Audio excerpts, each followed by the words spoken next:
Bonjour, aujourd'hui on va voir un théorème de Gary Miller, le même Miller que celui de Miller-Rabin, du test de Miller-Rabin, dont j'ai déjà parlé sur cette chaîne.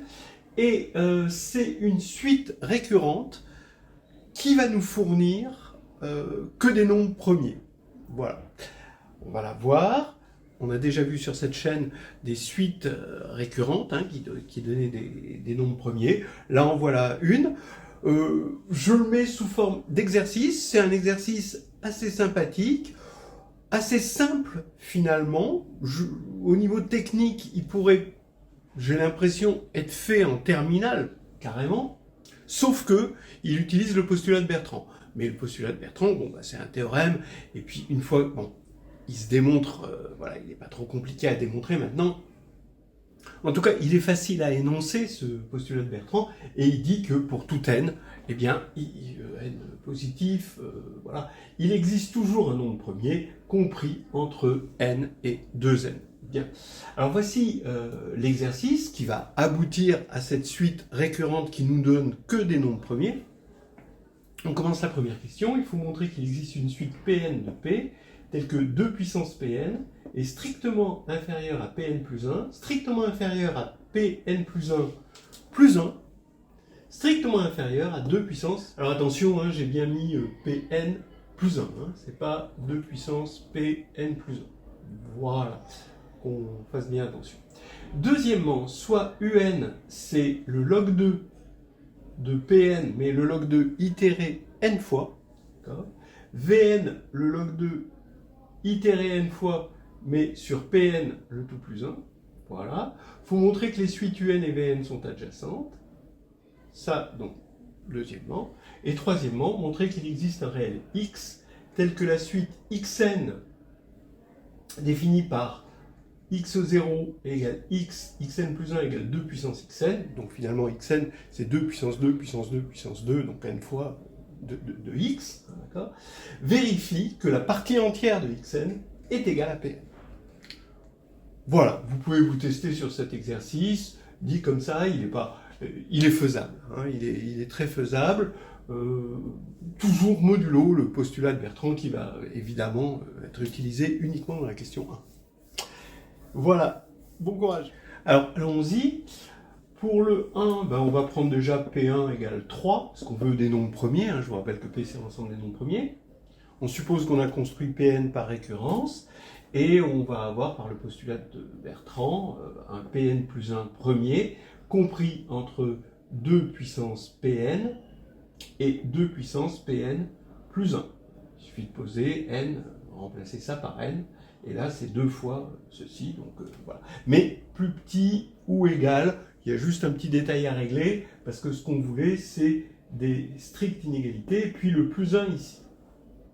Bon, alors déjà, Pn plus 1 est forcément strictement plus grand que lui, parce que lui, il n'est pas premier à partir du moment où Pn est plus grand hein, que P1. Bon, voilà. Pn n'est pas égal à 1 hein, à partir du moment où Pn est premier, donc ici, c'est forcément strictement plus grand, parce que ce n'est pas premier. Donc ça, c'est pas un souci. Maintenant, il va falloir montrer que Pn plus 1 est strictement plus petit que 2 puissance Pn plus 1. Alors du coup, je vais regarder 2 puissance Pn plus 1 moins 1, et je vais essayer de démontrer déjà dans un premier temps que ce n'est pas premier. Ben oui, parce que Pn, évidemment, il est impair, c'est un nombre premier qui va être plus grand que 3, donc il est impair. Donc c'est Pn plus 1 qui est divisible par 2, et par une identité remarquable bien connue. Ça va être 2 puissance Pn plus 1 sur 2 moins 1, facteur de 2 puissance Pn plus 1 sur 2 plus 1. Donc, entre autres, c'est divisible par lui, qui est évidemment différent de 1, et donc lui est non premier. Ce qui va faire que Pn plus 1, j'affirme qu'il est strictement plus petit que 2 puissance Pn plus 1 moins 1. Bon, on va chipoter, mais on va regarder vraiment pourquoi. D'abord, c'est différent, puisque lui, il est premier, par construction, et lui n'est pas premier. Donc, ils sont différents. Donc, s'il n'était pas strictement plus petit, il serait strictement plus grand. Donc on aurait Pn plus 1 strictement plus grand que ça, mais par construction, il est plus petit ou égal à ça. Donc il serait forcé d'être égal à ça, et ça, c'est pas possible parce que, pareil, hein, Pn plus 1 est premier, donc il ne peut pas être égal à une puissance de 2. Donc voilà, on a fait le petit 1. Maintenant le petit 2. Alors, regardez, à partir du Pn, on construit deux suites, et il faut montrer que ces deux suites sont adjacentes.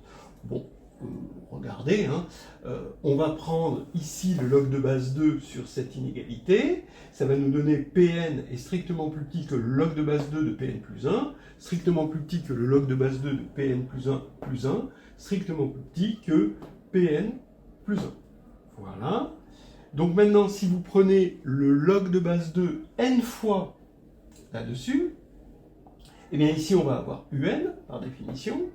Ici, on va avoir le log de base 2, n plus une fois de Pn plus 1, du coup, donc un plus 1, et pareil, ici, on va avoir Vn plus 1 et Vn. Très bien. Donc déjà, c'est bien parti pour qu'elle soit adjacente. Regardez, on remarque que un, c'est le log de base 2 itéré n moins une fois de log de base 2 de Pn, évidemment par définition. Pareil, on fait pareil pour Vn.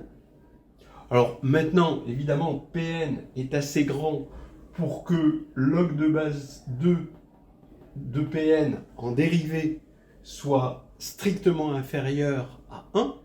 D'accord? Je vous rappelle que la dérivée, c'est de log de base 2 de x, c'est 1 sur log de base 2 fois x. Donc, il suffit que x soit strictement plus grand que 1 sur log de base 2. Donc assez rapidement, ça va être strictement inférieur à 1. Donc par le théorème des accroissements finis, et par récurrence, on va avoir que Vn moins un est strictement plus petit que log de base 2 de Pn plus 1 moins log de base 2 de Pn. Ce qui va faire que ça tend bien vers 0, puisque ça tend vers 0 par la propriété du logarithme et le fait que Pn tende vers l'infini. Bien. Ici, on a montré que les suites un et Vn étaient adjacentes. Ça y est, et montrer qu'il existe un réel x, évidemment, hein, qui ça va être le x, ça va être le fameux nombre de Miller, finalement, qui va être la limite de cette suite-là. Donc, qu'est-ce qu'on va prendre comme suite? Donc là, on prend la suite qui a pour premier terme x, et à chaque fois, on itère en prenant 2 puissance le terme précédent. Donc regardez, d'après la définition de x, qu'on a montré que c'était bien défini en deux, x est compris entre un et Vn, quel que soit n. Très bien. Donc maintenant, maintenant je fais l'inverse, je vais prendre 2 puissance, mais n fois, donc la fonction t donne 2 puissance t, je vais l'itérer n fois, pour obtenir, ici j'obtiens d'après ça Pn, c'est toujours des fonctions croissantes, les logs, exponentielles et tout ça c'est croissant. Ici je vais avoir forcément xn par définition, et ici je vais avoir Pn plus 1 par définition. Voilà. Donc quand je vais prendre ma partie entière de xn, comme ça c'est un entier évidemment, xn c'est un réel, ça va nous donner Pn. Et on a le théorème de Miller, à peu de frais finalement, vous voyez. Ça peut se faire même pour un oral de concours ou des choses comme ça, à condition qu'on admette le postulat de Bertrand.